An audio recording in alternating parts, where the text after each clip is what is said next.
Um estudo científico recente revelou uma descoberta perturbadora sobre o viajante cósmico 3E Atlas. Quando atingiu uma distância precisa de 2,1 unidades astronômicas do nosso Sol, Atlas começou a liberar uma pluma de cianeto de hidrogênio, um composto químico letal e invisível que os cientistas chamam de desgaseificação. No entanto, aqui está um detalhe que eles podem não estar lhe contando. Cometas não simplesmente retêm suas emissões, apenas para expelir uma substância venenosa em um ponto específico e pré-determinado de sua jornada. Atlas, no entanto, fez precisamente isso. Concomitantemente, a sonda primária de rastreamento de asteroides da NASA ficou inoperante, e suas observações vitais de sua aproximação mais próxima de Atlas desapareceram misteriosamente dos registros públicos. Isso foi um mero acaso ou algo mais deliberado? Esta noite pretendemos desvendar o verdadeiro propósito por trás desse vácuo de informação. Fique conosco até o fim, porque a cortina do sigilo agora é levantada. Se esses enigmas despertam seu interesse tanto quanto o meu, por favor, clique no botão de curtir e inscreva-se para garantir que você permaneça informado sobre futuros desenvolvimentos. À medida que esses eventos se desenrolam, convidamos você a compartilhar seus pensamentos na seção de comentários abaixo, informando-nos sua localização de visualização, a hora atual em sua parte do mundo, e se você acredita que estamos recebendo a história completa sobre essas descobertas, ou apenas a versão destinada ao consumo público.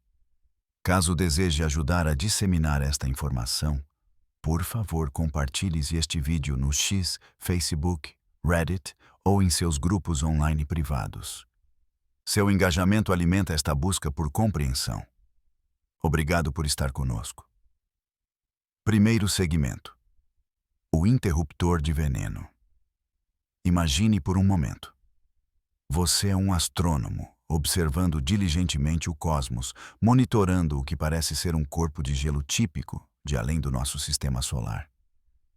Então, uma manhã, você recebe dados que exigem sua atenção imediata. A entidade que você tem observado, aquela que viaja silenciosamente pela expansão cósmica por um longo período, de repente começou a emanar uma nuvem molecular de cianeto de hidrogênio no vácuo. Este não foi um processo progressivo ou uma ocorrência antecipada. Aconteceu instantaneamente, como se ativado por um mecanismo invisível.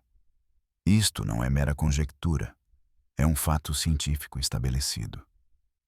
Em 14 de setembro de 2025, o telescópio James Clerk Maxwell detectou com sucesso a emissão de cianeto de hidrogênio do 3A Atlas a uma distância de 2,13 unidades astronômicas do nosso Sol.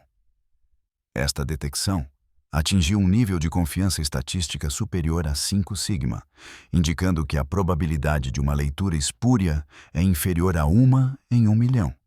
A taxa de produção medida foi de 4 pons, mais ou menos 1,7 vezes 10, elevado à potência de 25 moléculas por segundo.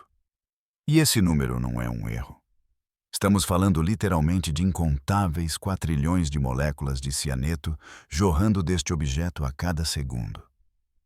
Agora, para que não imagine que estou simplesmente querendo alarmá-lo, vamos esclarecer o que o cianeto de hidrogênio representa. Você provavelmente já ouviu falar do seu nome. É o composto responsável pelo distinto cheiro de amêndoa amarga em certas sementes. E o gás empregado em alguns dos mais sombrios conflitos químicos da humanidade ao longo da história. Dentro do seu corpo, ele inibe a absorção celular de oxigênio em um estágio molecular fundamental, levando à asfixia interna mesmo enquanto você respira normalmente. No entanto, é crucial entender isto. O cianeto de hidrogênio também é um componente natural dentro dos cometas. Muitos cometas o contêm, encapsulado em seus núcleos gélidos, e o emitem progressivamente à medida que a radiação solar aumenta sua temperatura enquanto se aproximam do Sol. Portanto, detectá-lo não gera preocupação inerentemente.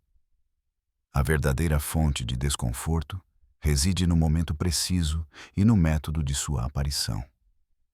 Considere a sequência cronológica.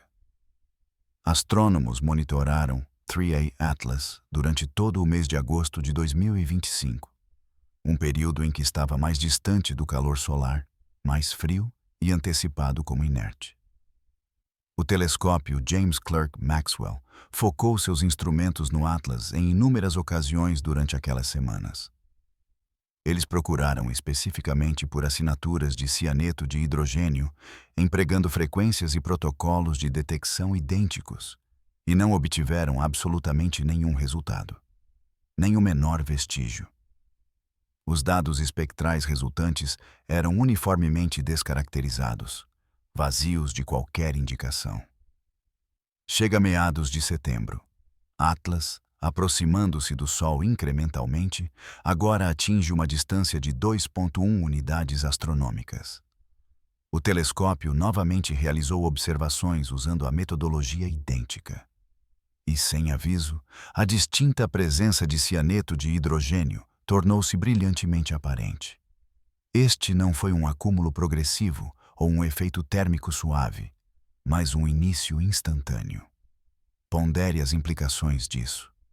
Visualize a observação de um vulcão inativo. Por meses, ele permanece quiescente, com sensores registrando nenhuma assinatura de calor, nenhuma expulsão de gás, nenhum tremor subterrâneo. Então, um dia, totalmente desprovido dos precursores típicos como deslocamentos de magma ou tensão tectônica, ele explode violentamente. Você naturalmente questionaria a causa, não é? Você presumiria que um evento anômalo ocorreu sob a superfície, impulsionado por um processo desconhecido. Tal é o nosso dilema em relação ao Atlas.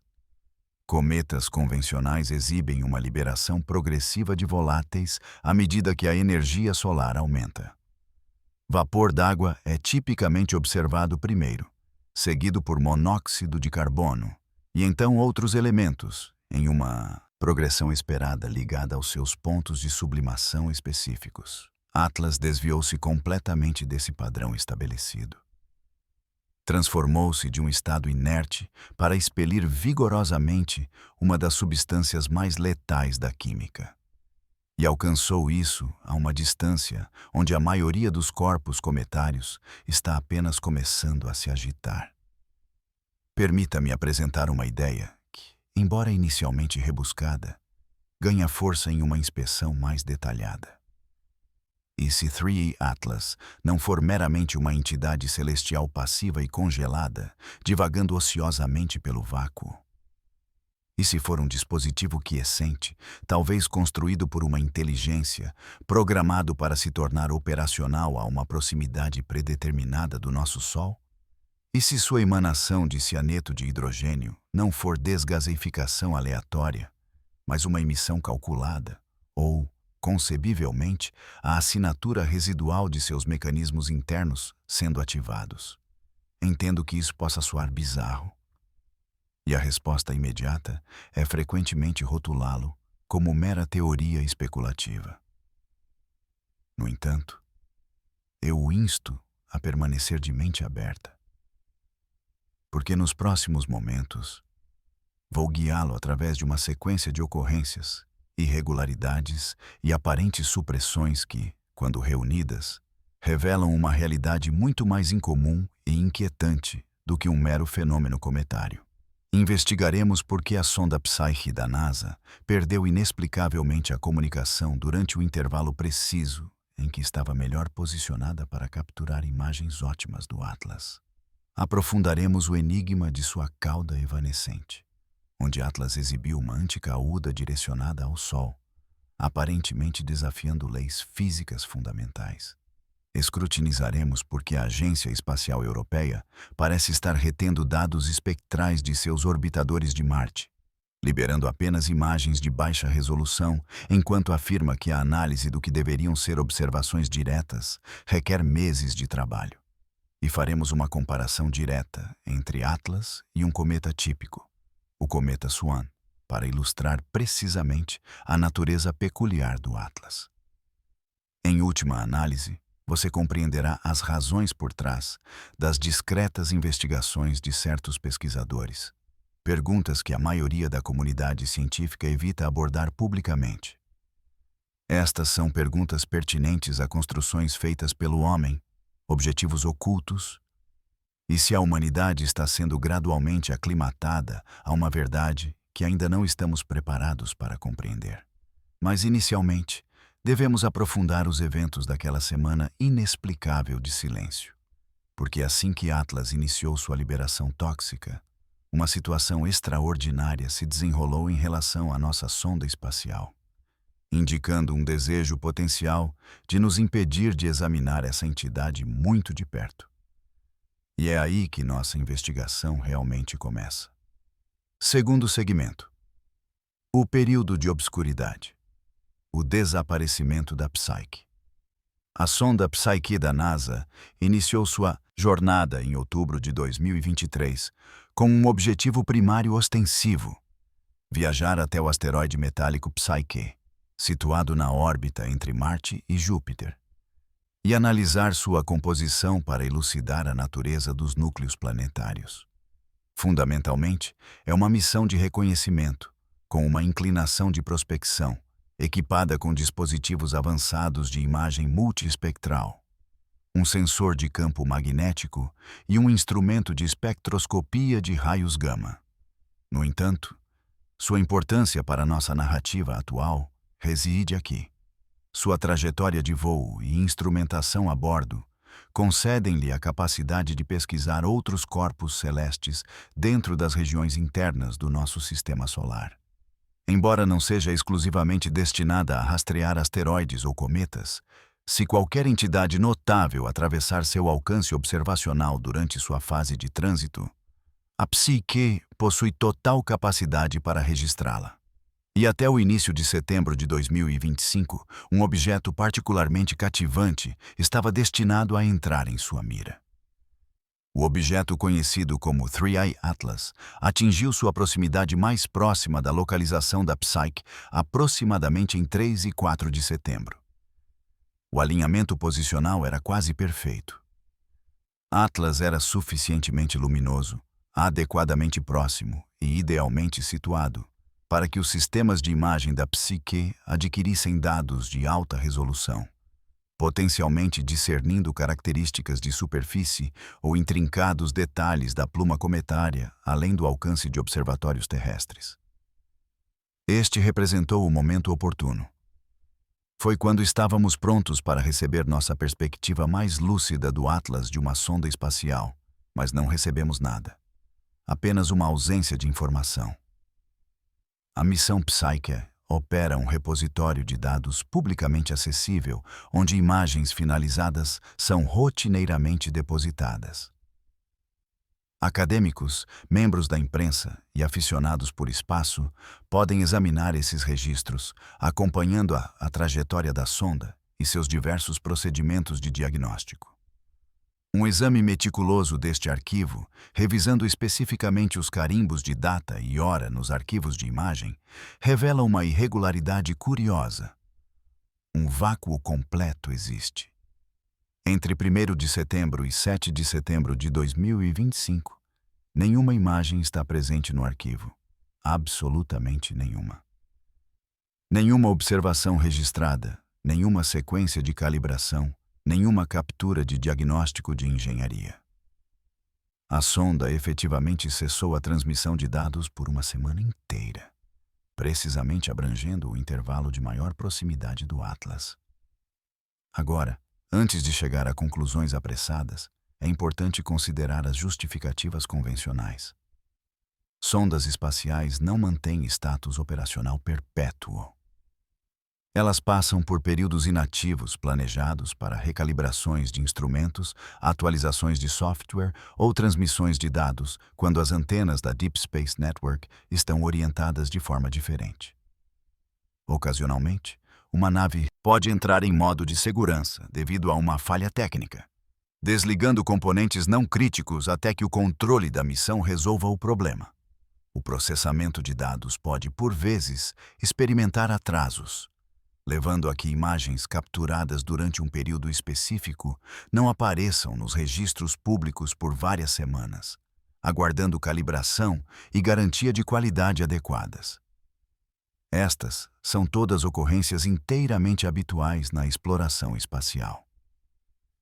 No entanto, a questão crucial aqui é a seguinte: a NASA não forneceu nenhuma explicação para este período em branco.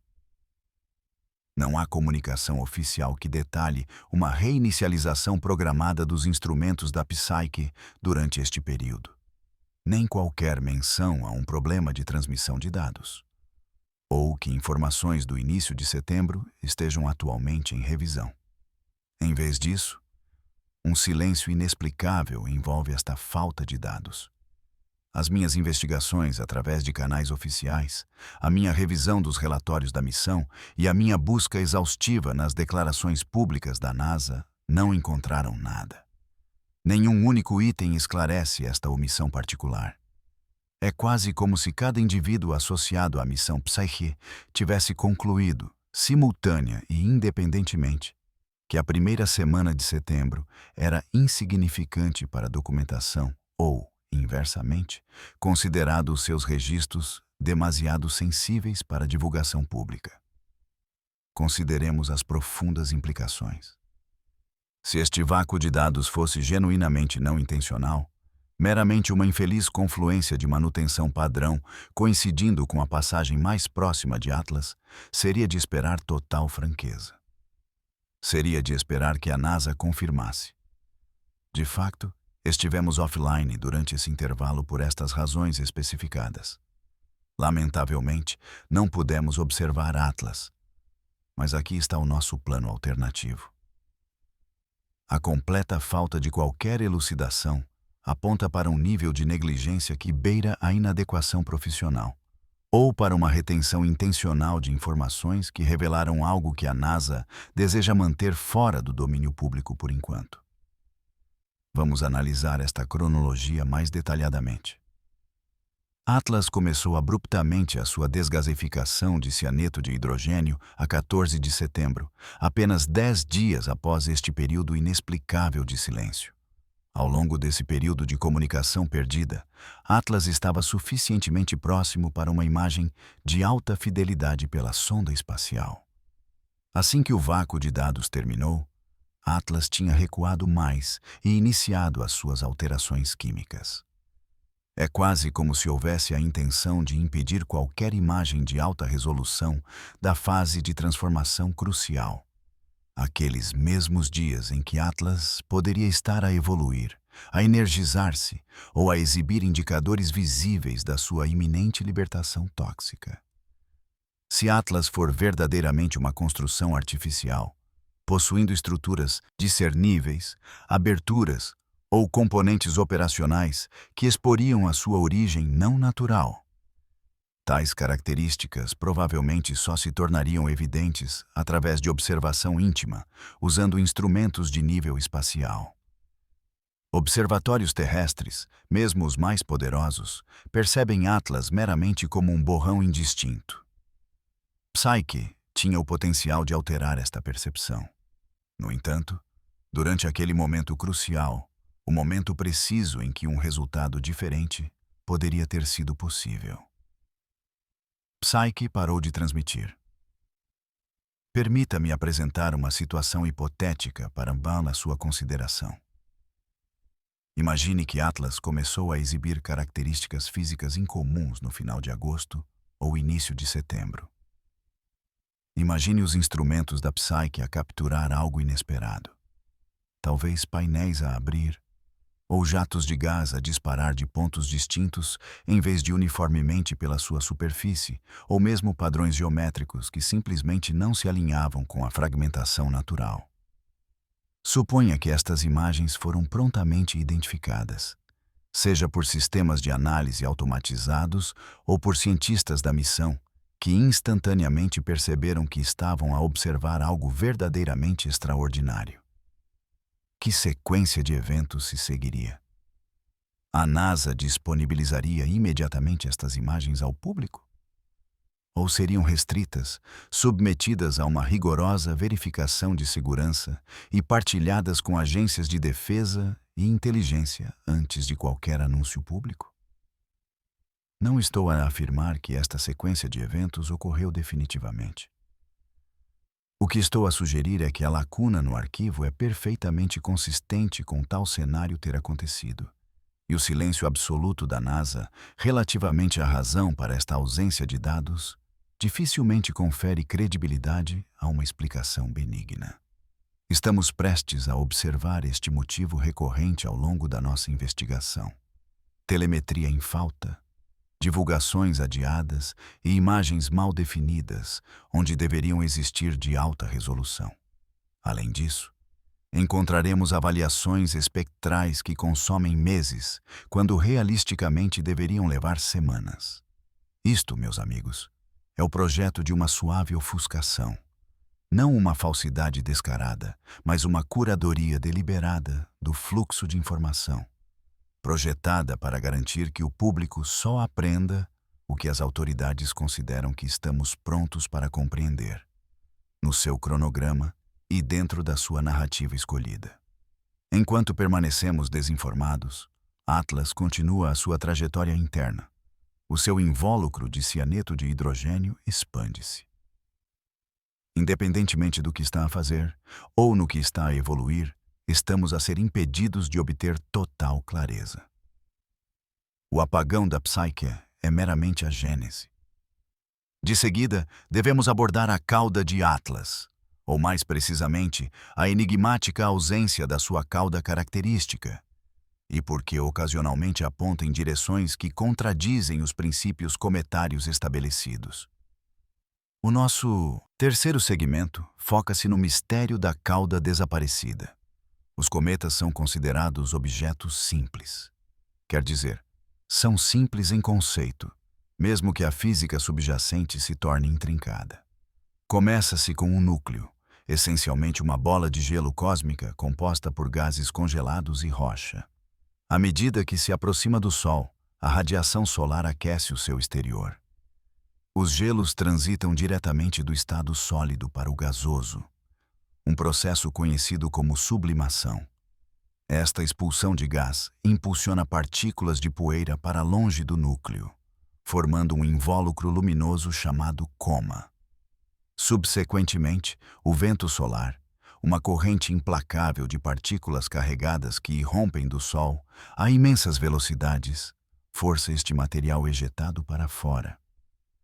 A pressão da radiação da luz solar também exerce um impulso semelhante na poeira.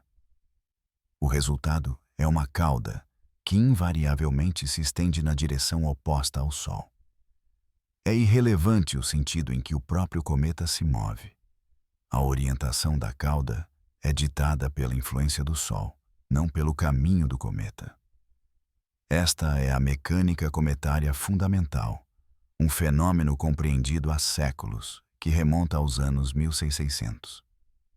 Portanto, quando a cauda de um cometa aponta em direção ao Sol, está-se a testemunhar algo verdadeiramente peculiar. O telescópio espacial Hubble focou-se em Atlas em agosto de 2025, registrando imagens que deveriam ter apresentado uma morfologia cometária típica de coma e cauda. Em vez disso, os astrônomos notaram algo desconcertante. Atlas exibia o que é chamado de anticauda, um atributo esguio que se estende na direção do Sol em vez de se afastar dele. Ora, as anticaudas não são inteiramente inéditas. Elas podem materializar-se quando observamos um cometa de um alinhamento observacional particular, vislumbrando grãos de poeira que se desviaram para o plano orbital do cometa, criando assim um artefacto visual onde uma porção da cauda parece apontar para o Sol. É uma anomalia de perspectiva, um truque de visão. No entanto, estas anticaudas típicas são geralmente tênues, esguias e facilmente explicáveis, uma vez que a geometria é analisada. A anticauda de Atlas não se conformava perfeitamente com essa descrição típica. Era surpreendentemente pronunciada, teimosamente presente. E a geometria da posição de observação da Terra não conseguia resolver inteiramente a discrepância. Astrônomos amadores que seguiam Atlas diligentemente relataram fenômenos ainda mais desconcertantes. Em vez de um efluxo uniforme e ininterrupto, observaram exalações esporádicas e suaves de gás, emissões imprevisíveis, semelhantes à propulsão, originadas do núcleo, e uma nebulosidade circundante que flutuava em luminosidade sem um padrão claro. Algumas noites, Atlas parecia energético, com um apêndice tênue a estender-se atrás dele. Em outras noites, apesar de estar à mesma distância do Sol, parecia largamente dormente, uma simples mancha, luminosa com pouca nebulosidade circundante. Este comportamento errático é altamente atípico.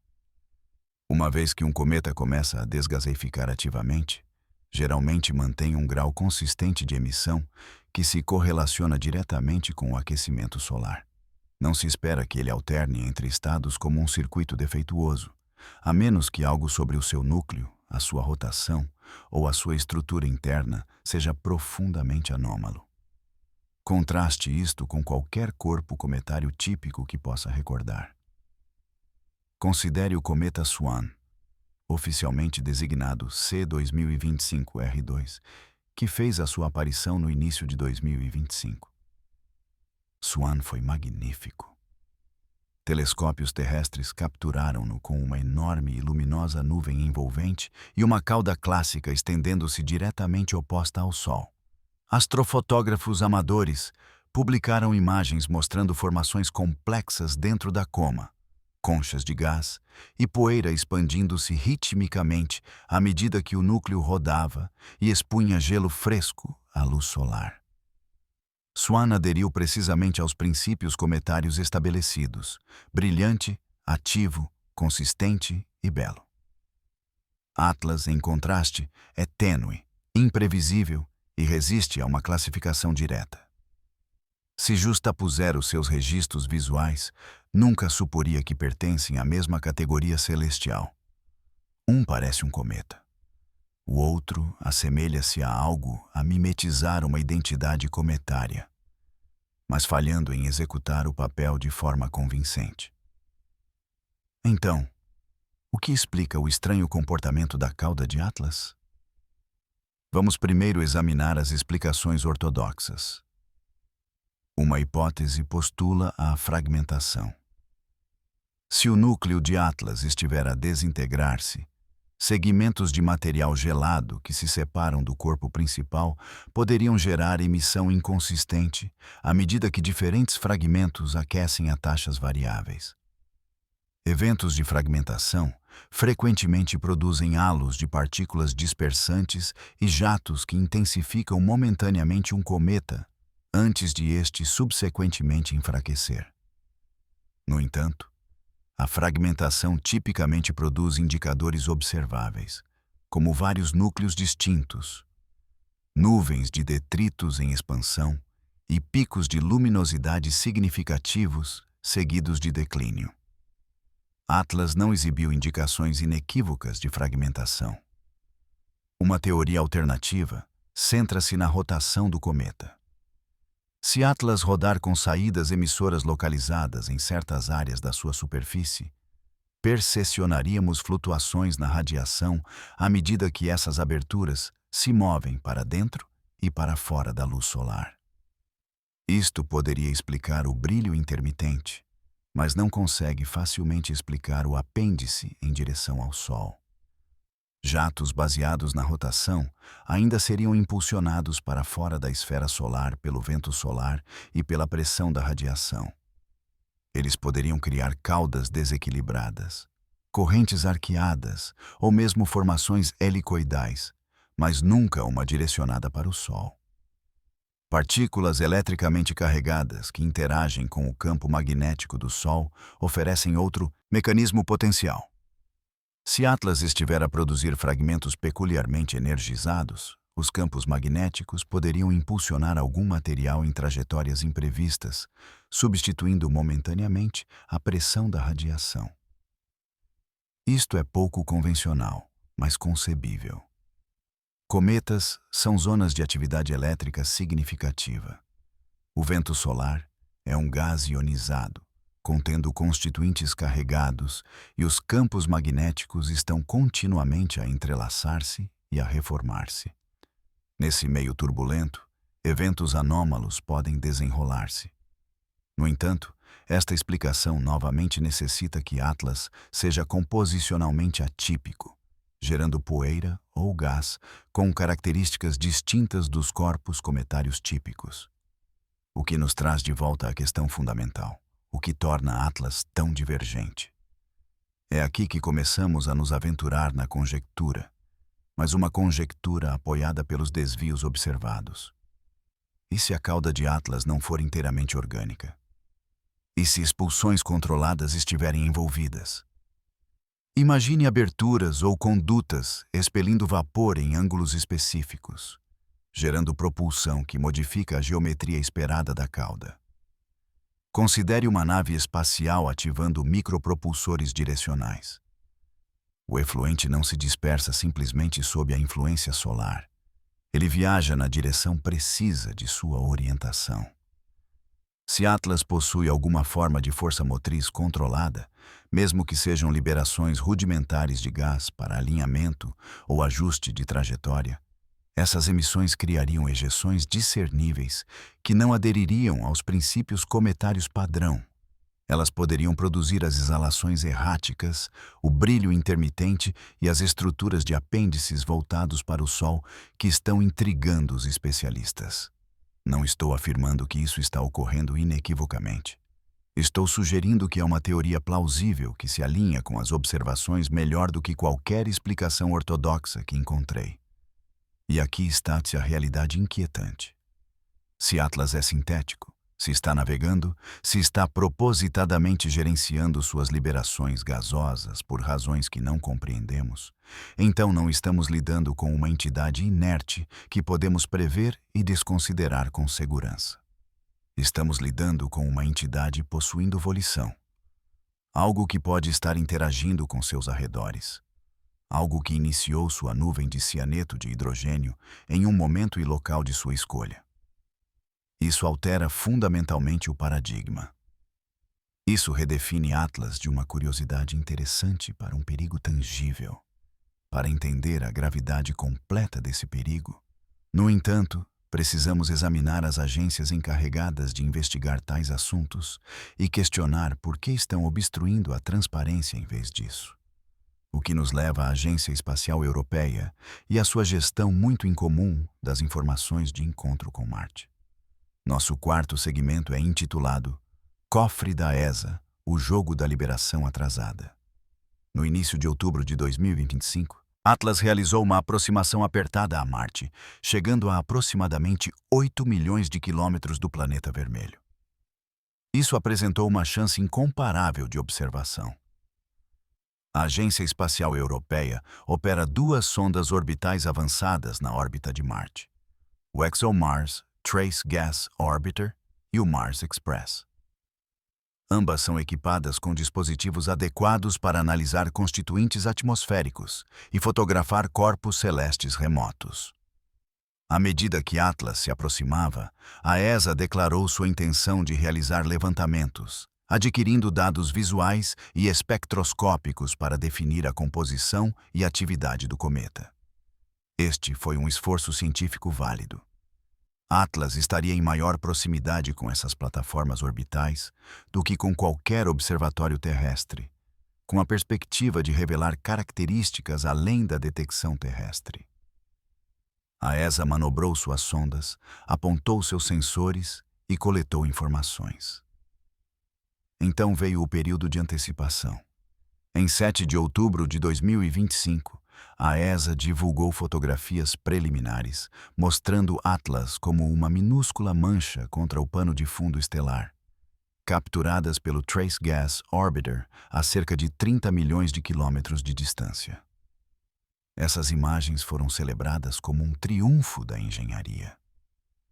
Vejam, declararam os comunicados oficiais, vimos o intruso celestial dos céus marcianos, uma demonstração da funcionalidade de nossos sensores, prova de que a colaboração global na exploração espacial dá frutos. Os comunicados de imprensa foram entusiásticos, mas também peculiarmente imprecisos quanto aos detalhes. As imagens indicavam a posição de Atlas, seu movimento pelo céu e uma nebulosidade sutil. No entanto, eram mal definidas, indistintas, quase grosseiras em sua falta de granularidade. Alguns comentadores comentaram de forma leve sobre sua semelhança com visuais de videogames antigos, formas amorfas e irregulares contra um vazio escuro.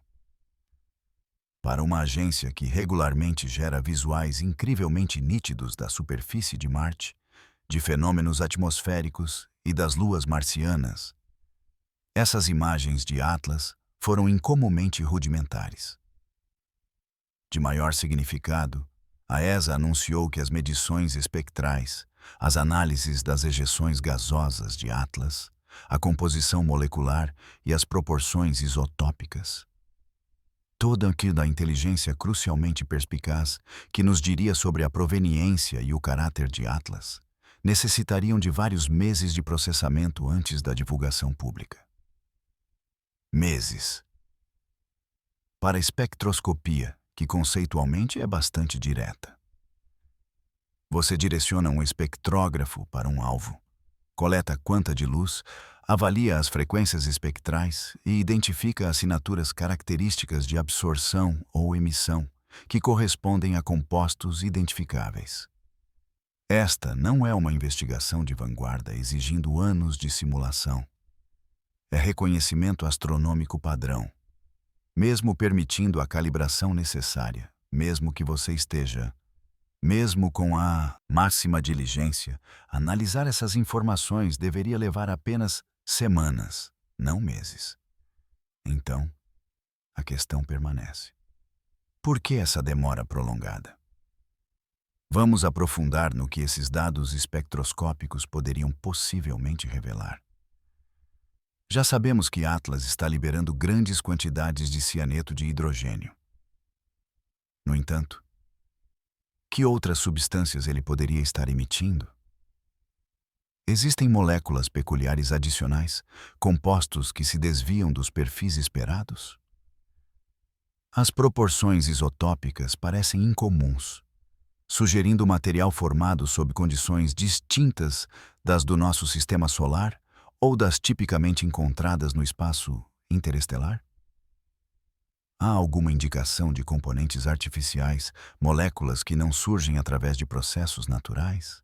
Essas são as investigações cruciais que a espectroscopia poderia resolver. E essas são precisamente as perguntas que a Agência Espacial Europeia, ou ESA, aparentemente deseja evitar abordar rapidamente. Ao reter a divulgação pública, eles mantêm o controle sobre a narrativa. Isso garante que, no momento em que os dados finalmente se tornarem acessíveis, eles tenham sido minuciosamente revisados, contextualizados e apresentados usando uma linguagem que minimiza o alarme e ressalta a prudência científica. Embora nada disso prove conclusivamente um encobrimento deliberado, cada aspecto se alinha com um padrão de controle institucional de informações. Considere como a ESA gerenciou outras descobertas recentes em comparação com seu tratamento de Atlas. Quando a missão Mars Express detectou plumas de metano na atmosfera marciana, Os dados relevantes foram divulgados em poucas semanas, acendendo um animado debate científico sobre suas origens biológicas versus geológicas. Da mesma forma, quando o Trace Gas Orbiter mapeou o vapor d'água em Marte, as descobertas foram prontamente publicadas. Essas descobertas anteriores, embora excitantes, não apresentavam nenhuma ameaça existencial. Elas não desafiavam fundamentalmente as crenças estabelecidas sobre o que é alcançável em nosso sistema solar. Atlas, no entanto, é diferente. Um objeto ativo do espaço interestelar, expelindo gases tóxicos nas proximidades da órbita da Terra, é um evento sem precedentes. Se este objeto exibir quaisquer marcadores de construção artificial, ou se sua composição não puder ser explicada por fenômenos naturais, as ramificações são profundas.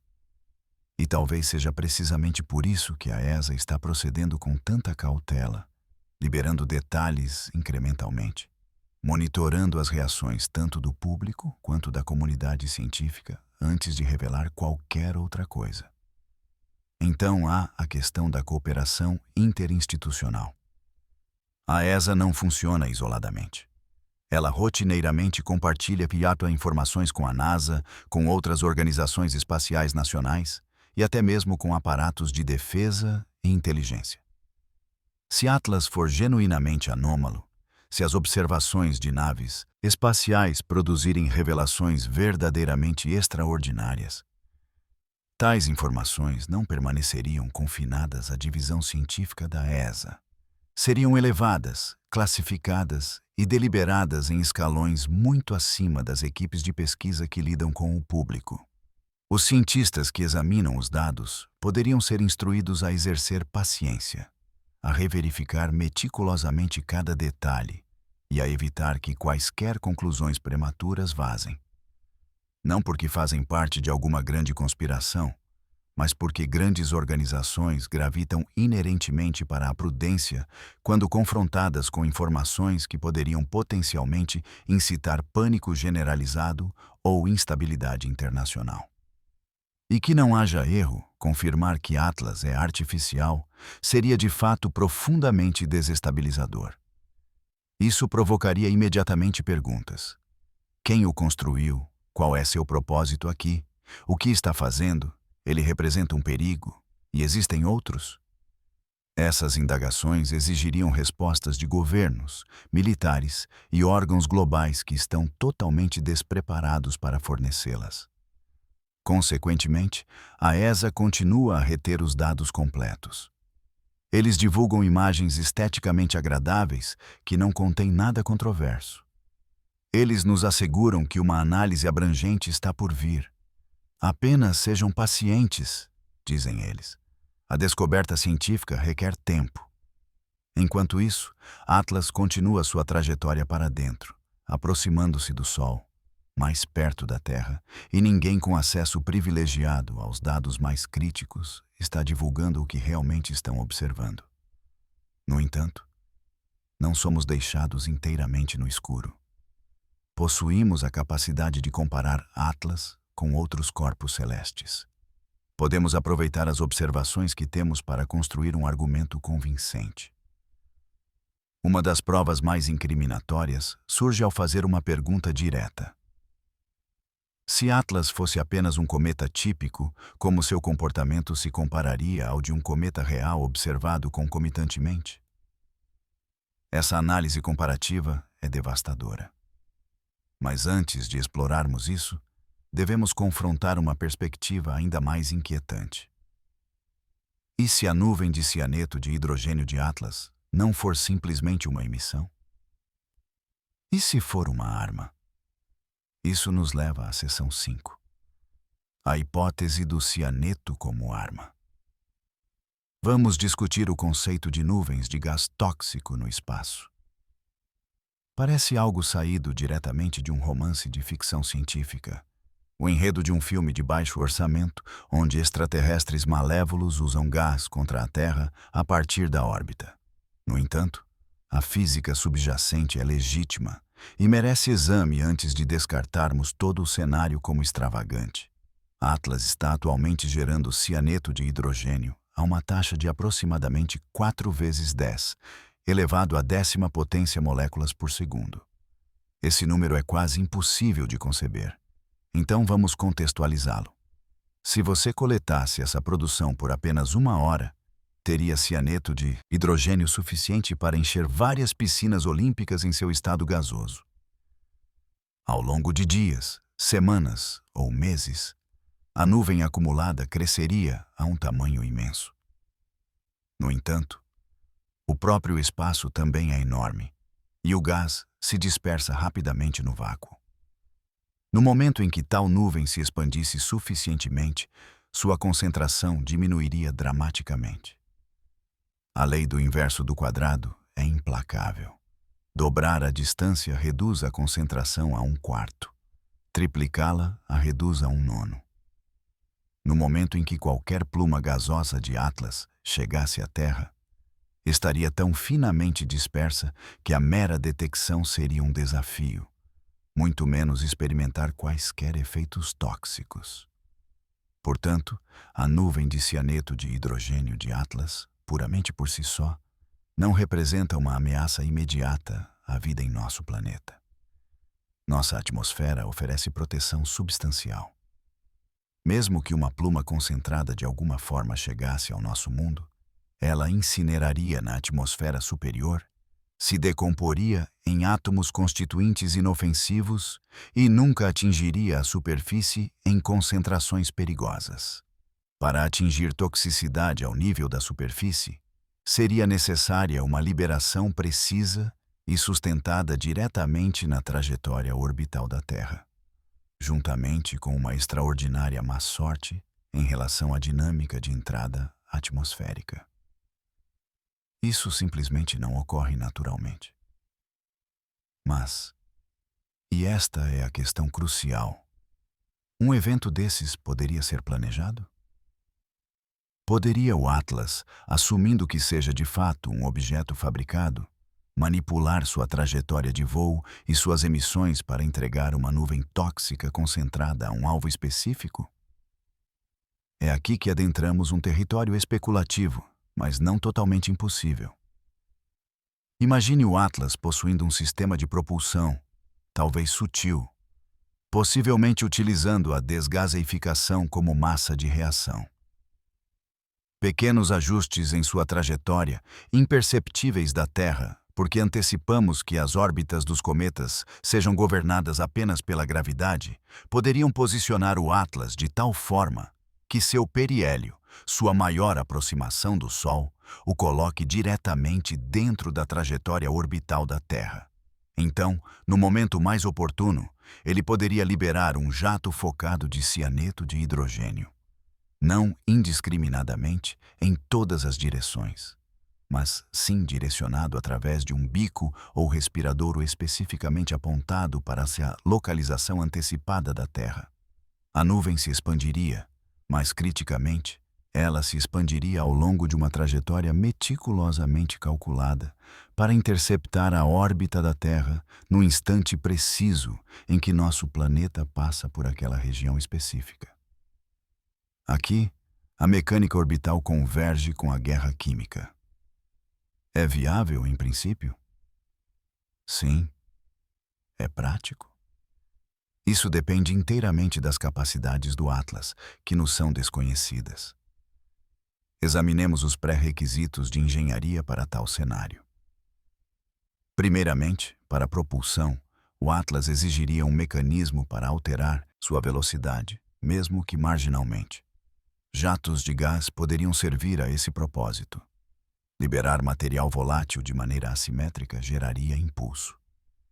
É precisamente assim que certas naves espaciais gerenciam sua orientação usando pequenos propulsores que expelem gás.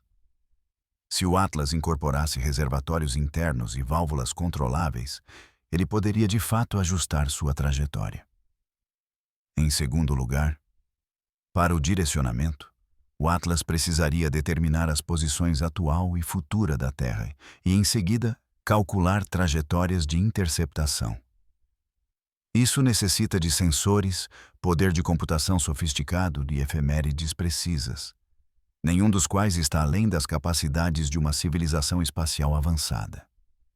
Em terceiro lugar, para o timing, a descarga de cianeto de hidrogênio teria que ocorrer em um momento criticamente preciso, quando o Atlas estivesse situado de tal forma que a nuvem em expansão intersectasse a órbita da Terra na junção correta.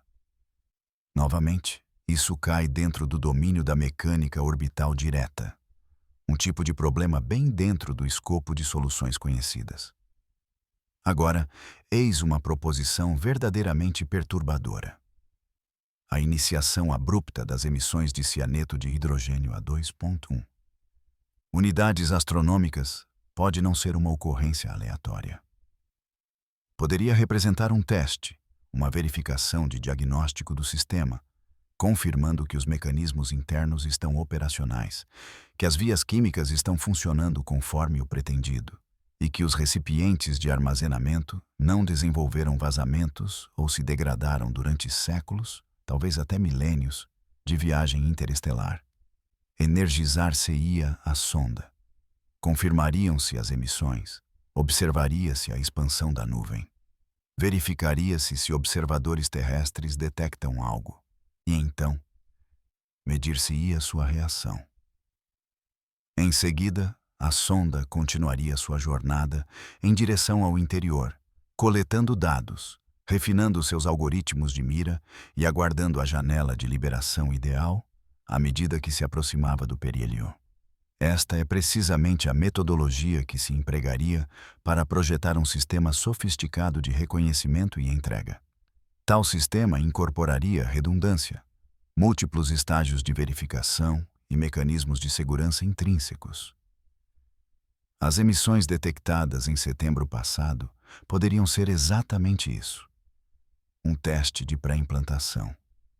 E se essa hipótese se confirmar, as implicações são arrepiantes. Não estaríamos lidando com uma ameaça passiva, um objeto inerte que poderia coincidentemente nos colocar em perigo. Em vez disso, estaríamos enfrentando uma ameaça ativa, algo capaz de interagir com seu ambiente, seguindo uma sequência predeterminada de ações e possuindo objetivos sobre os quais só podemos especular. A analogia do escapamento de um carro vale a pena considerar aqui. Se o Atlas contém um substancial motor interno, algo que gera energia para propulsão e comunicação, esse motor inevitavelmente produziria exaustão. O cianeto de hidrogênio poderia ser simplesmente um subproduto, uma impressão digital química de qualquer tecnologia avançada que opere em seu interior. Assim como as emissões de exaustão de um carro revelam seu processo de combustão interna, as emissões do Atlas podem oferecer pistas sobre suas atividades internas. E se esse motor tivesse acabado de ser ativado, se seus sistemas tivessem acabado de entrar em funcionamento, então o escapamento se materializaria de repente, precisamente como observamos. Isso não é uma prova definitiva, mas fornece uma estrutura coerente que explica as observações de forma muito mais satisfatória do que a física cometária convencional. O cenário potencial mais sombrio se desenrola da seguinte forma: o Atlas entrou em nosso sistema solar em estado dormente, uma sonda silenciosa projetada para conservar energia, minimizar suas emissões e parecer nada mais do que um pedaço inerte de rocha interestelar. À medida que se aproximava do Sol, seus sistemas internos monitoraram diligentemente os níveis de radiação solar, sua distância e sua trajetória. Em um limiar pré-programado, a aproximadamente 2,1 unidades astronômicas do Sol, protocolos de ativação foram iniciados. Seus sistemas foram ligados, reservatórios químicos foram acessados e cianeto de hidrogênio foi expelido, servindo tanto como um teste preliminar quanto como um subproduto de exaustão de sua ignição do motor. Observadores terrestres detectaram com sucesso essas emissões e notaram a anomalia. Mas o consenso científico predominante interpretou-o como comportamento cometário normal. Enquanto isso, O Atlas continuou sua jornada em direção ao interior, refinando meticulosamente sua trajetória, aproximando-se do periélio a aproximadamente 1.036 unidades astronômicas. Um ponto onde o aquecimento solar seria intenso e a atividade cometária natural atingiria seu pico, oferecendo ocultação perfeita para quaisquer emissões subsequentes. E se a Terra estiver no lugar errado, na hora errada, uma nuvem concentrada poderá intersectar nossa órbita, confrontando-nos com uma ameaça que falhamos completamente em antecipar, porque a descartamos como meramente mais um cometa. Quero enfatizar este ponto. Este cenário particular baseia-se em várias suposições. Ele assume que o Atlas é de natureza artificial, que possui capacidades que não observamos diretamente e que nutre uma intenção que só podemos inferir. No entanto, toda explicação alternativa, toda tentativa de enquadrar o Atlas no arcabouço convencional do comportamento cometário deixa um rastro de anomalias inexplicadas. O início súbito das emissões, a peculiar anticauda, os inexplicados apagões de naves espaciais e os atrasos prolongados nos dados. Em algum momento, a pura acumulação dessas anomalias nos força a considerar hipóteses que preferiríamos muito mais ignorar. E esta hipótese específica, o cenário do cianeto como arma, se alinha com os dados disponíveis de uma maneira perturbadoramente convincente. No entanto, há um contexto ainda mais amplo a ser considerado aqui. Uma complexa teia de teorias da conspiração e agendas secretas que sugerem que o Atlas pode ser uma parte integrante de algo muito mais extraordinário. Para compreender isso, devemos voltar nossa atenção para o projeto Blue. Blue Beam. Seção 6. O protocolo de gatilho do Blue Beam. Existe uma teoria da conspiração tão intrincada, tão cinematográfica em seu escopo, que até os céticos mais resolutos a acham convincente, se não totalmente crível. Ela atende pelo nome de Projeto Blue Beam. E, segundo seus proponentes, ela delineia uma estratégia clandestina pela qual certas figuras poderosas secretamente pretendem orquestrar um pouso extraterrestre simulado usando sofisticadas exibições holográficas, sistemas de projeção orbital e frequências de energia direcionada. O verdadeiro objetivo dessa grande farsa é instilar terror generalizado, compelindo a população global a aceitar um governo planetário unificado, renunciar à sua independência nacional e abraçar o controle autoritário. Tudo sob o disfarce de proteção contra essa ameaça fabricada de outro mundo. Este cenário representa o engano derradeiro. Um monumental truque cósmico projetado para explorar as ansiedades mais profundas da humanidade para objetivos políticos específicos. Enquanto a maioria dos pesquisadores acadêmicos descarta o projeto Blue Beam como alarmismo sem fundamento, uma mistura de preocupações válidas sobre manipulação estatal entrelaçadas com temas de ficção científica, no reino da teoria da conspiração, ele recebe séria consideração. Aderentes a esta teoria observam um conjunto distinto de indicadores que sinalizam sua potencial ativação. Este padrão preditivo se desenrola da seguinte forma. Por décadas, órgãos científicos e meios de comunicação convencionais desacreditaram consistentemente relatórios de objetos voadores não identificados. Ridicularizaram relatos de testemunhas oculares e mantiveram a visão de que a visitação por inteligências extraterrestres é improvável, beirando o impossível. Se essa narrativa de longa data mudar abruptamente, se céticos respeitados começarem a reconhecer uma presença alienígena, se governos nacionais começarem a admitir que têm monitorado fenômenos aéreos não identificados, essa reversão significaria o início do Blue Beam. Sugere que os preparativos estão em andamento. O público está sendo psicologicamente preparado e os sistemas avançados de projeção estão sendo ativados. Quando a invasão artificial começar, as pessoas acreditarão prontamente porque aqueles em quem confiam confirmaram a existência de alienígenas. Este é um caso clássico de preparação do público seguido pela execução de um plano.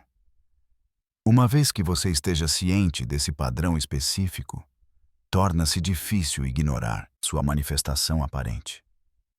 De fato, nos últimos anos, testemunhamos precisamente tal transformação. O governo dos Estados Unidos divulgou vídeos de OVNIs previamente classificados. Oficiais do Pentágono prestaram depoimento ao Congresso sobre fenômenos aéreos não identificados. Grandes organizações de notícias, que antes ridicularizavam os interessados em OVNIs, agora oferecem análises sóbrias de encontros militares com naves inexplicadas. A própria NASA anunciou iniciativas de pesquisa dedicadas a fenômenos aéreos não identificados. A discussão cultural geral sobre alienígenas passou de um tópico marginal para uma séria investigação científica. Para os crentes devotos no Blue Beam, esses desenvolvimentos servem como prova definitiva de que o gatilho está, de fato, sendo acionado. E agora, com um timing inusitado, um objeto de fora do nosso sistema solar faz sua aparição, exibindo comportamento peculiar, emitindo gases incomuns e desafiando explicações astronômicas convencionais. Poderia este objeto, Atlas, ser um teste? É o primeiro ataque, um evento preliminar projetado para preparar o público global para a próxima fase da operação? Consideremos cuidadosamente esta hipótese em particular, assumindo por um momento que o projeto Blue Beam é uma possibilidade genuína, ou pelo menos que facções poderosas buscam influenciar a percepção pública sobre potenciais ameaças do espaço. Então, o Atlas é um instrumento ideal. É incontestavelmente real. Pode ser observado por astrônomos amadores e observatórios profissionais. Não é facilmente falsificado, porque numerosos observadores independentes já estão rastreando seus movimentos. No entanto, a narrativa em torno dele pode certamente ser gerenciada. Poder-se-ia liberar estrategicamente dados específicos, destacando certas anomalias enquanto minimiza outras, intensificando gradualmente a apreensão pública. Essa manipulação pode começar com uma declaração ostensivamente inofensiva, como é apenas um cometa. Isso, então, se intensificaria progressivamente. Bem, está emitindo gases peculiares. Subsequentemente, sua trajetória e comportamento não se alinham com nossos modelos estabelecidos. E, finalmente, estamos detectando formações que não parecem ser naturais. Cada nova revelação ampliaria a ansiedade pública, preparando a audiência para o que virá a seguir. Eventualmente, quando o momento chegar para a divulgação completa, seja envolvendo uma invasão holográfica simulada ou um cenário autêntico de primeiro contato, o público já estará preparado, tendo sido condicionado a antecipar algo verdadeiramente extraordinário. As capacidades tecnológicas necessárias para o projeto Blue Beam, embora teóricas, não estão inteiramente fora do campo da possibilidade. Sistemas de projeção a laser baseados em satélite poderiam gerar exibições visuais atmosféricas visíveis em vastas regiões, especialmente após o anoitecer. Combinando estes com formações coordenadas de drones projetando imagens, poder-se-ia simular de forma convincente frotas inteiras de naves espaciais. Além disso, empregar a manipulação de frequências eletromagnéticas, concebida para explorar a sensibilidade do cérebro humano a certos comprimentos de onda, poderia induzir alucinações generalizadas ou sensações auditivas. Integrar um controlo rigoroso dos meios de comunicação, garantindo que os noticiários transmitam apenas a história aprovada, criaria eficazmente uma realidade meticulosamente elaborada. Se esta tecnologia existe atualmente na imensa escala que o Blue Beam alegadamente exige, permanece um tema de debate, mas os seus componentes fundamentais inegavelmente existem. A questão crítica é se alguma entidade possui a vontade e os recursos para implementá-la. É aqui que Atlas se alinha de uma forma inquietante. Se a intenção é orquestrar uma invasão encenada, Iniciá-la com um objeto pequeno e distante faz perfeito sentido estratégico. É gerível. Evita o pânico global imediato. Concede àqueles no controlo a capacidade de ditar o ritmo dos eventos que se desenrolam.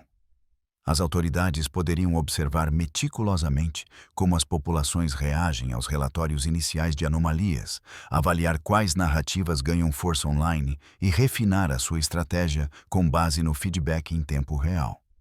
Assim, Atlas funciona como um experimento em tempo real. Uma operação psicológica perfeitamente fundida com observação astronômica genuína. E precisamente porque é real, porque os telescópios inegavelmente o detetam, os céticos não podem simplesmente descartá-lo como pura invenção. Em vez disso, são compelidos a lidar com os dados reais, a racionalizar as características incomuns e a confrontar possibilidades que de outra forma prefeririam ignorar. Enquanto isso, o público observa, absorve e gradualmente transita da descrença total para uma aceitação cautelosa da noção de que algo, lá fora, é fundamentalmente diferente do que imaginávamos anteriormente. Críticos da teoria do Bluebeam frequentemente apontam as suas fraquezas logísticas inerentes. Orquestrar um engano global de tal magnitude necessitaria de um nível sem precedentes de cooperação sincronizada entre numerosos governos, agências espaciais, forças militares e organizações de mídia, que abrangem dezenas de nações com agendas frequentemente conflitantes. Vazamentos seriam praticamente certos, denunciantes sem dúvida surgiriam. E toda a operação inevitavelmente colapsaria sob o seu próprio peso intrincado. Estas são objeções inegavelmente válidas. No entanto, considere uma perspectiva alternativa. E se o projeto Bluebeam não for o produto de uma conspiração centralmente coordenada, mas sim uma estratégia emergente? E se vários atores, cada um prosseguindo seus próprios objetivos distintos, chegassem independentemente à mesma tática, empregando a narrativa de uma ameaça alienígena para justificar orçamentos aumentados, exercer controle sobre populações ou desviar a mera atenção de outras crises prementes? Uma cabala clandestina torna-se desnecessária se incentivos estruturais subjacentes impulsionam diversas entidades para comportamentos idênticos. Nesse cenário, Atlas não precisaria ser um componente integral de um grande plano mestre. Ele simplesmente precisa ser expedito. Uma crise conveniente que interesses díspares podem explorar simultaneamente. Eu não possuo conhecimento definitivo sobre se o projeto Bluebeam é real. Nem sei se Atlas está conectado a ele. No entanto, o que é claro é que um padrão distinto está a surgir. A narrativa dominante está a passar por uma transformação significativa. E quando tais padrões se materializam, quando o improvável começa a parecer inevitável, torna-se imperativo questionar quem tem a ganhar. Mas por um momento, vamos deixar de lado a lente da conspiração e voltar a nossa atenção para outra observação recorrente. Um fenômeno discretamente documentado por astrônomos há anos. Um que sugere que Atlas pode não ser um incidente isolado.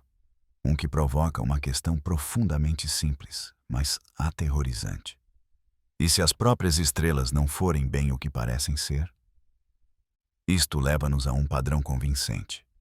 O mistério das estrelas que desaparecem. Embora Beatriz Villarroel possa não ser uma figura amplamente reconhecida, a sua pesquisa pode representar uma das contribuições mais inquietantes para a astronomia em memória recente. Trabalhando com chapas fotográficas históricas, os negativos de vidro capturados por telescópios ao longo do século XX e meticulosamente armazenados em observatórios por todo o mundo.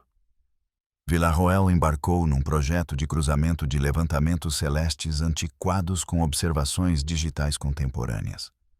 O seu objetivo era direto: identificar objetos celestes que eram visíveis nestas fotografias mais antigas, mas que desde então desapareceram completamente. Ela nomeou o seu empreendimento ambicioso de Vasco, que significa fontes que desaparecem e aparecem durante um século de observações. O que ela descobriu deveria ter merecido atenção internacional imediata. Através da sua comparação meticulosa dos dados USNO-B, ela identificou aproximadamente 100 fontes distintas que se apresentavam como estrelas ou entidades semelhantes a estrelas nos anos 50, mas que não têm presença correspondente em levantamentos modernos. Elas tinham pura e simplesmente desaparecido. Antes de nos apressarmos a conclusões sobre origens extraterrestres, no entanto, é essencial investigar minuciosamente as explicações convencionais. As chapas fotográficas são inerentemente delicadas. As suas emulsões podem degradar-se com o tempo. Impactos de raios cósmicos podem criar pontos espúrios. Produtos químicos de revelação podem deixar artefactos, minúsculas partículas, de pó no vidro, podem imitar estrelas de forma convincente. E perturbações atmosféricas durante o período de exposição podem gerar imagens fantasma que nunca estiveram realmente lá.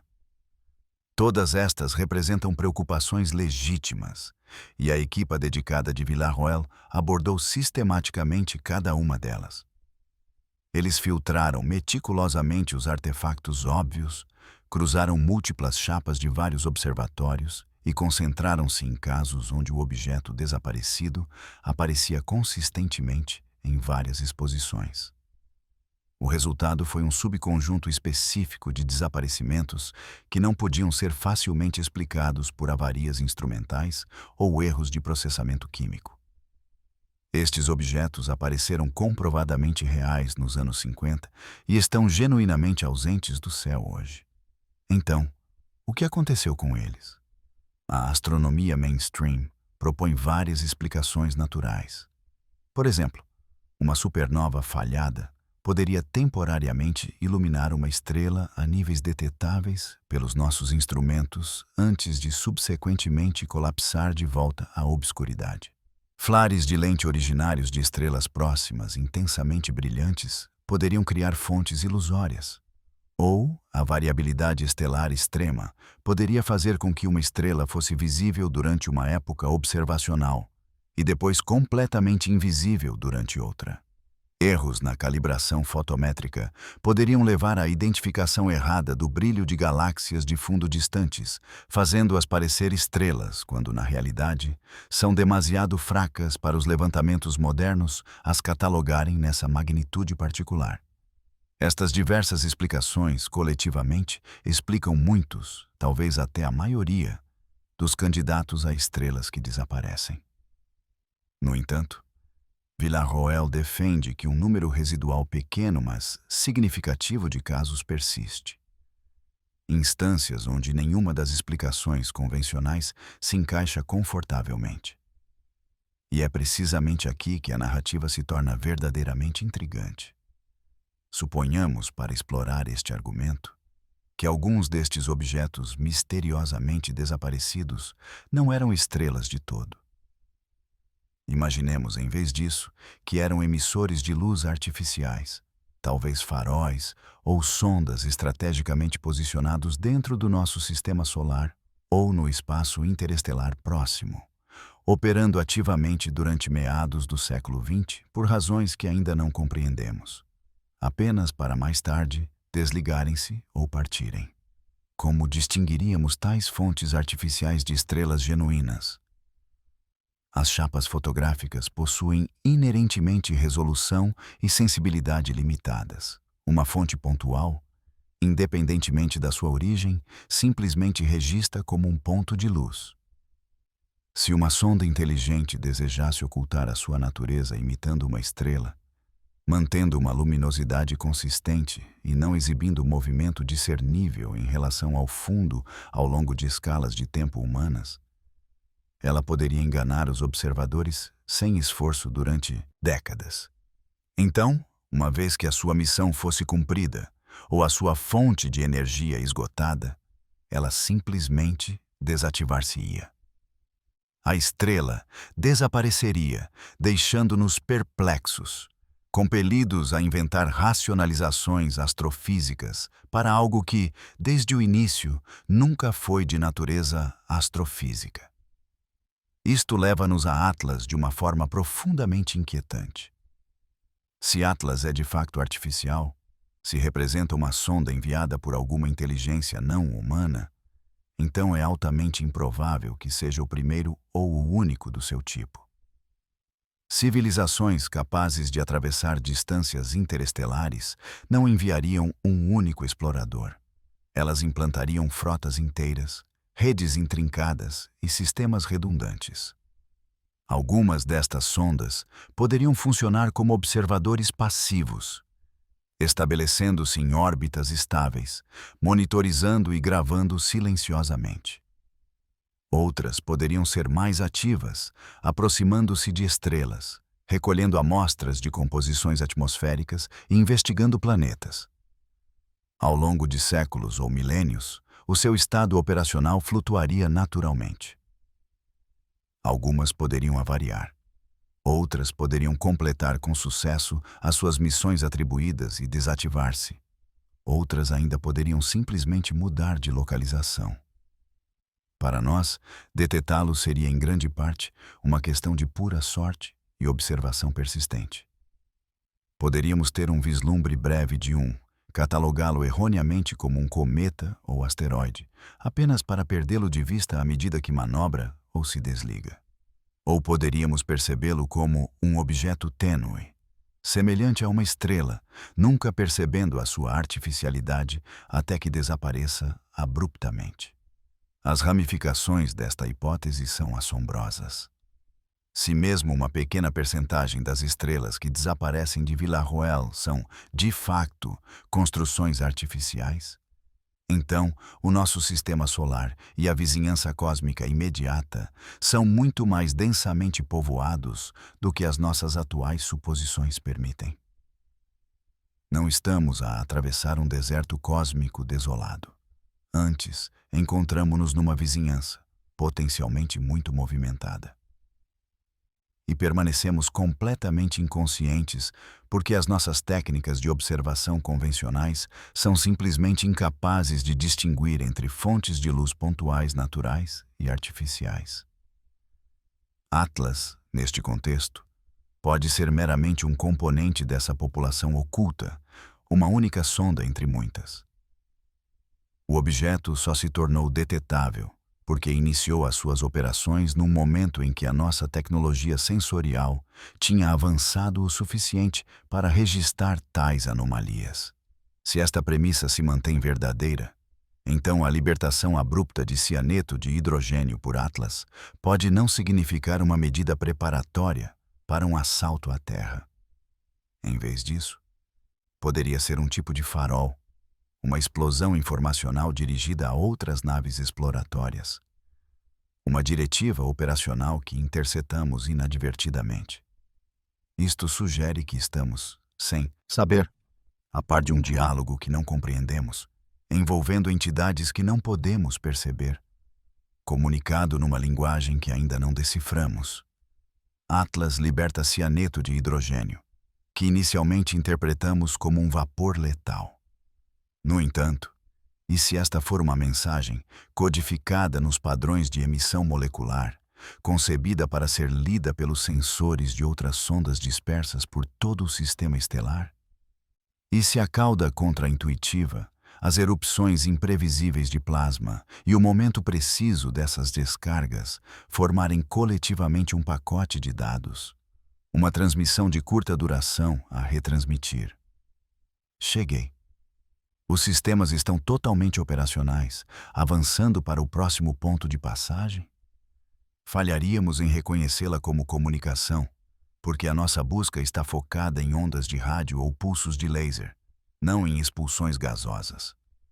No entanto, uma civilização avançada pode empregar princípios de química, biologia ou física que estão muito além da nossa compreensão atual. Uma civilização assim poderia incorporar informações em canais não convencionais, aproveitando aspectos da natureza que mal compreendemos. O inexplicável desaparecimento de estrelas distantes, a súbita manifestação de Atlas e seus comportamentos peculiares. Tudo aponta para uma dimensão subjacente da existência, operando justo além dos limites da nossa percepção. Se estamos apenas agora começando a perceber esses fenômenos, é porque nossos instrumentos finalmente alcançaram a sensibilidade necessária para compreender as sutis complexidades do que existe lá fora. No entanto, um arcabouço regulatório distinto também está em jogo. Um que nos impede de nos aprofundar demais e restringe quem tem permissão para estender a comunicação para essa escuridão cósmica. Esse arcabouço está consagrado em lei, imposto por órgãos governamentais e raramente questionado pela população em geral. Examinemos agora quem tem permissão para se comunicar com as estrelas. Você é livre para ouvir o cosmos tanto quanto desejar. Erga uma antena parabólica de rádio em seu próprio jardim. Oriente-a para o céu, varra várias frequências e registre quaisquer dados recebidos. Tal atividade é totalmente permitida. Governos frequentemente promovem a ciência cidadã em radioastronomia e instituições acadêmicas rotineiramente compartilham seus dados de observatórios profissionais. O universo emana continuamente sinais, desde batidas de pulsares que lembram relógios celestiais e quasares que acendem galáxias distantes, até o fraco e persistente zumbido da radiação cósmica de fundo em micro-ondas a 3 Kelvin. Todas essas emanações celestiais estão abertas para recepção. No entanto, se sua intenção é transmitir, projetar um sinal além da nossa atmosfera, isso é um assunto completamente diferente. De repente, você se vê navegando por uma complexa teia de estatutos, autorizações oficiais e diretrizes, informais que, na prática, limitam a transmissão interestelar a organizações sancionadas pelo Estado. Por quê? Se o cosmos está realmente vago, se nenhuma outra civilização está ativamente recebendo, por que controles tão rigorosos sobre quem pode enviar uma mensagem? A alocação global do espectro de rádio é supervisionada pela União Internacional de Telecomunicações. Eles atribuem bandas de frequência para comunicação terrestre, operações de satélite, sistemas de navegação e radioastronomia. Certas faixas de frequência são protegidas, reservadas para escuta passiva, para garantir que os sinais naturais não sejam abafados pelo ruído humano. Transmitir nessas bandas é proibido, o que é compreensível. Certamente não queremos que transmissões humanas atrapalhem medições científicas sensíveis. Mas as restrições se estendem além disso. Transmissões poderosas, particularmente aquelas direcionadas para fora do nosso mundo, geralmente exigem aprovações específicas. As regulamentações nacionais variam, mas em muitos países, a transmissão para o espaço se enquadra na legislação de telecomunicações civis, em protocolos de comunicação militar ou em uma combinação de ambos. Embora a razão declarada seja a gestão ordenada das frequências e a prevenção de colisões de sinais, o motivo subjacente parece ser a autoridade centralizada. Considere a lógica. Se os órgãos estatais estivessem genuinamente convencidos de que nenhuma inteligência extraterrestre existe ou está monitorando nossas transmissões, não haveria base lógica para tais limitações de transmissão. Poder-se-ia hipoteticamente gritar no abismo cósmico sem consequências. No entanto, se houver até mesmo uma leve suspeita em contrário, se houver sequer uma pequena chance de que algo lá fora esteja monitorando, então a transmissão não supervisionada se transforma em um perigo potencial. Imagine um pesquisador independente, utilizando equipamento personalizado, iniciando uma transmissão que provoca uma resposta inesperada. E se essa resposta for agressiva ou meramente mal interpretada como tal, potencialmente desencadeando um confronto interestelar que os governos nacionais estão mal equipados para gerenciar? Consequentemente, considera-se preferível manter o controle centralizado sobre tais transmissões, garantindo que qualquer interação seja tratada através de canais oficiais, completos com supervisão militar e diplomática. Essa é a razão prática. Uma teoria mais inquietante sugere um motivo mais sombrio. Os governos desejam a propriedade exclusiva da comunicação interestelar porque já iniciaram contato ou antecipam fazê-lo, e desejam impedir que cidadãos privados compliquem a situação. Existe precedente histórico para a quietude de rádio imposta. Por exemplo, durante a Segunda Guerra Mundial, embarcações navais observaram silêncio de rádio em zonas disputadas para evitar a detecção por submarinos inimigos. Um princípio semelhante pode se estender ao cosmos. Se sondas de reconhecimento malévolas estão ativamente monitorando, dissecando e localizando as origens de emissões inteligentes, então cada uma de nossas transmissões funciona como um farol localizador, uma coordenada de alvo. Permanecer indetectado equivale à existência contínua. No entanto, mal mantivemos discrição. Por mais de um século, a humanidade tem inadvertidamente transmitido sua presença. Nossos sinais de rádio, televisão e radar sangram continuamente para o vazio, anunciando efetivamente nossa existência. Qualquer inteligência próxima equipada com detectores suficientemente sensíveis estaria, sem dúvida, ciente da nossa localização. Portanto, a lógica para o silêncio obrigatório se desintegra. A menos que seu verdadeiro propósito não seja o ocultamento de nossa presença, mas sim a rigorosa regulamentação de transmissões deliberadas para fora. Considere este cenário hipotético. Imagine que governos, décadas atrás, detectaram transmissões incomuns, flutuações fracas e estruturadas dentro da estática de rádio, implicando uma gênese artificial. Eles então iniciaram secretamente uma troca tentativa e não oficial com a entidade desconhecida. Essa comunicação permanece ativa, facilitada por departamentos clandestinos e ocorrendo através de espectros inacessíveis à população em geral. Dentro deste contexto, qualquer transmissão interestelar civil representa um perigo significativo, potencialmente interrompendo negociações delicadas ou divulgando informações classificadas não destinadas à divulgação pública. Essas restrições não são principalmente para a organização de frequência. Elas são fundamentalmente sobre a manutenção da confidencialidade. Se Atlas for de fato um elemento desta rede clandestina, talvez uma sonda despachada pela entidade com a qual temos nos comunicado, então seu despertar abrupto poderia corresponder diretamente a um sinal transmitido por nós ou recebido por nós, significando uma interação diplomática que passou de mera discussão para atividade concreta. Recentemente conversei com um entusiasta de rádio amador perspicaz que expressou considerável exasperação em relação a essas limitações.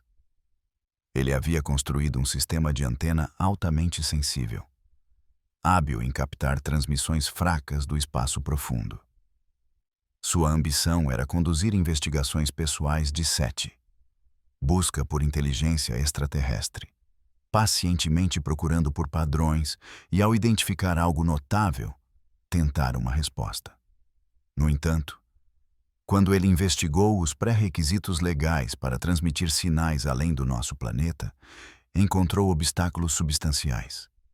Órgãos reguladores solicitaram detalhes técnicos exaustivos, insistiram em justificativas abrangentes para sua transmissão proposta e, eventualmente, desaconselharam sua continuidade. A implicação inequívoca foi: a recepção passiva é permitida, mas a transmissão ativa não. Ele interpretou essa experiência como prova de que os órgãos governamentais procuram impedir que cidadãos privados interajam independentemente com potenciais civilizações alienígenas. Ele pode estar certo. Talvez esses embargos de comunicação sirvam não para proteger a humanidade de entidades externas, mas sim para salvaguardar uma verdade clandestina da própria humanidade. Agora, vamos ligar essas observações de volta a Atlas. Dadas essas restrições à transmissão civil, onde apenas órgãos sancionados têm permissão para transmitir para o espaço, quaisquer sinais que Atlas possa estar recebendo, quaisquer diretrizes operacionais que esteja obedecendo, logicamente viriam de origens governamentais. Isso implica que não somos meros espectadores desapaixonados das ações de Atlas. Poderíamos ser participantes inconscientes em uma troca meticulosamente gerenciada por agências clandestinas, operando além do escrutínio público. Caso essa interação falhe, ou se Atlas perceber uma transmissão como hostil, ou agir sob diretrizes que permanecem incompreensíveis para nós, então seremos nós que suportaremos as repercussões, inteiramente alheios aos seus fatores precipitantes. Essa quietude de rádio imposta garante nossa contínua falta de conhecimento. Além disso, confrontar perigos existenciais a partir de uma posição de ignorância é inerentemente a postura mais perigosa imaginável. No entanto, esse estado de desconhecimento pode em breve chegar ao fim. Atlas está se aproximando rapidamente do seu periélio, o ponto de sua maior aproximação da nossa estrela. Uma conjuntura onde os eventos poderiam potencialmente sair de controle. Este próximo alinhamento provoca apreensão quanto à possibilidade de interferência solar ou manipulação deliberada durante sua passagem solar mais próxima. O periélio representa o período de maior exposição de Atlas às forças solares. As previsões orbitais atuais indicam que sua maior proximidade, aproximadamente 1,36 unidades astronômicas do Sol, ocorrerá no final de novembro de 2025. Esse alcance, aproximadamente 127 milhões de milhas, o posiciona confortavelmente além da trajetória da Terra, mas profundamente na região onde a irradiância solar se amplifica consideravelmente.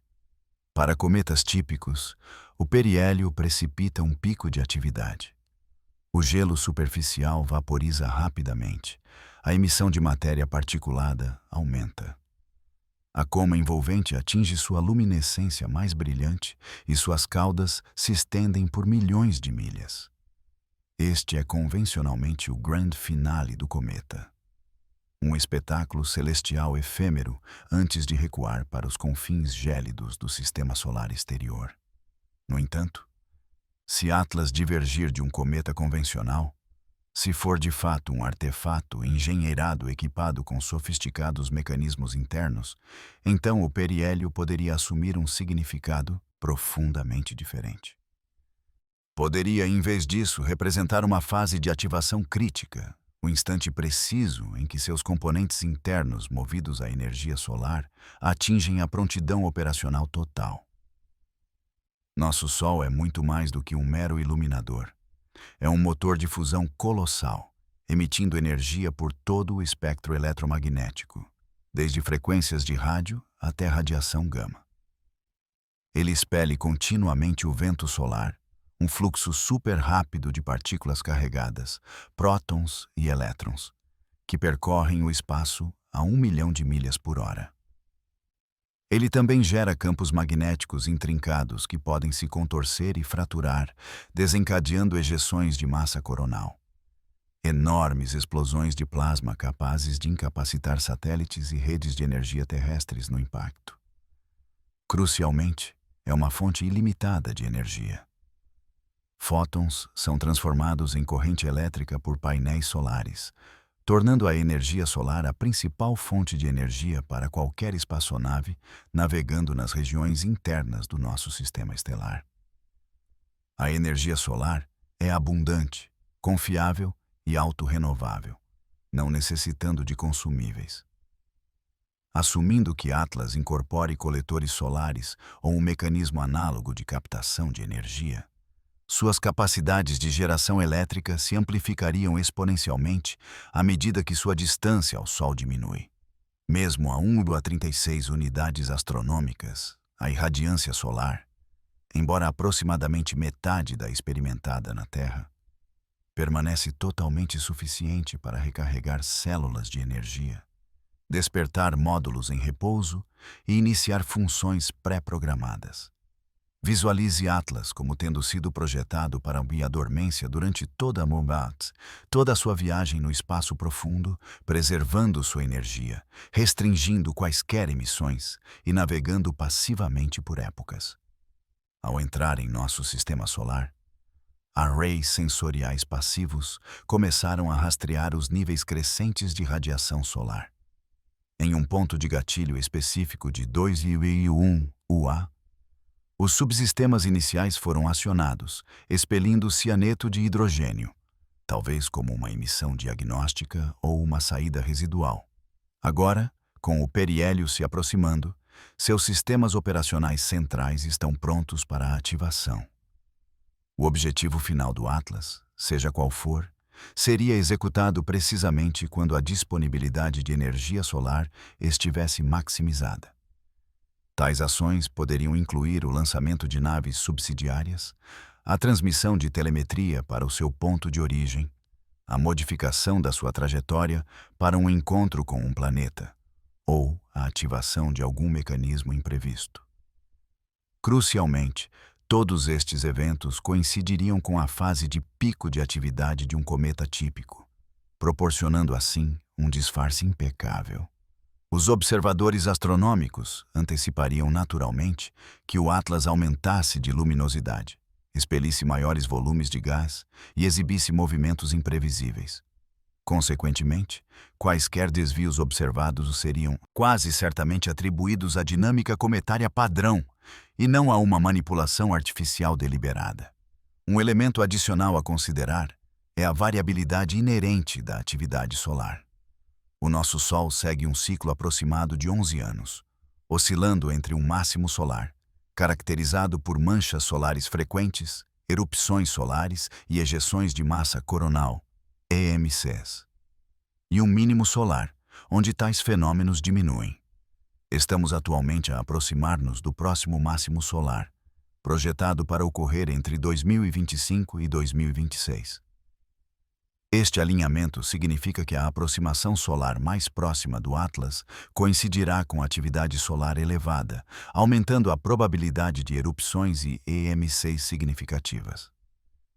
Se o Atlas foi projetado para explorar ou responder a estas ocorrências solares intensas, então este momento preciso torna-se extraordinariamente pertinente. Uma ejeção de massa coronal estrategicamente cronometrada poderia fornecer um poderoso influxo de partículas carregadas, energizando sistemas dormentes, iniciando protocolos específicos, ou mesmo ocultando eficazmente as próprias transmissões do Atlas em meio ao caos da perturbação solar natural. Os observadores terrestres achariam extremamente difícil diferenciar quaisquer emanações artificiais do onipresente fundo eletromagnético solar. Isso proporcionaria um véu de engano impecável. Imaginemos o pior cenário possível. Pensemos no cometa Atlas atingir o seu ponto mais próximo do Sol em finais de novembro. Nesse preciso momento, uma potente ejeção de massa coronal, ou EMC, irrompe da nossa estrela, dirigindo-se para fora. A trajetória do Atlas coloca-o diretamente no caminho desta nuvem de plasma em expansão. A sonda seria inundada, recebendo tanto um pulso eletromagnético como um dilúvio de partículas energéticas. Os mecanismos internos do Atlas, especificamente concebidos para tais eventos, entrariam em ação. Portas de exaustão abrir-se-iam, expelindo propelentes armazenados com precisão, gerando um impulso significativo. A sonda reorientaria então o seu curso, agora numa trajetória de interseção calculada, para encontrar o plano orbital da Terra. Simultaneamente, descargas gasosas adicionais, proeminentemente apresentando cianeto de hidrogênio concentrado, seriam expelidas ao longo de vetores específicos, destinadas a convergir com a posição da Terra semanas ou mesmo meses mais tarde. Do nosso ponto de vista terrestre, observaríamos um cometa a intensificar-se naturalmente em brilho à medida que contorna o Sol, talvez mostrando uma ligeira fragmentação e exibindo uma atividade cometária robusta. A realidade arrepiante de que este corpo celeste está ativamente a manobrar, a apontar, ou a usar as suas emissões como arma permaneceria oculta para nós até ser tarde demais para prevenir. Poderia tal cenário realmente desenrolar-se? Do ponto de vista da física, absolutamente. Ajustar uma trajetória orbital usando propulsão dirigida está bem dentro do reino das possibilidades. Os propelentes necessários estão quimicamente disponíveis. O Sol fornece energia abundante. O único enigma restante é se o Atlas possui a engenharia avançada para executar estas manobras. E essa questão específica, lamentavelmente, não podemos responder definitivamente, pois informações críticas parecem ser suprimidas, adiadas ou simplesmente descartadas. Considere que a missão Psyche da NASA experimentou um apagão inexplicável durante uma janela de observação privilegiada. Uma certa entidade está a reter dados espectroscópicos cruciais. Mesmo imagens do telescópio espacial Hubble revelam irregularidades que foram convenientemente atribuídas a simples efeitos de projeção. Os elementos fundamentais para esta potencial catástrofe já estão estabelecidos. A única peça que falta é a verdadeira intenção do objeto. Se o Atlas é de facto uma sonda, o seu propósito é malicioso ou está apenas a operar de acordo com diretrizes pré-programadas que, por acaso, representam uma ameaça para nós. Independentemente da sua natureza, o periélio marca o ponto de viragem crítico. Uma vez que o final de novembro passe, a trajetória do Atlas torna-se fixa. Se algum evento significativo estiver destinado a ocorrer, ele começará nesse momento. Seremos observadores passivos, esperando que as leituras incomuns se tornem algo inofensivo, mas, simultaneamente, preparando-nos para a possibilidade de não o fazerem. Mas como precisamente identificamos tal perigo? Como podemos diferenciar um cometa natural de uma entidade armada? A chave reside na comparação. É precisamente esse o exercício em que nos embarcamos agora, à medida que mergulhamos em parte 10, caso de controle, Cisne versus Atlas, a prova incontestável.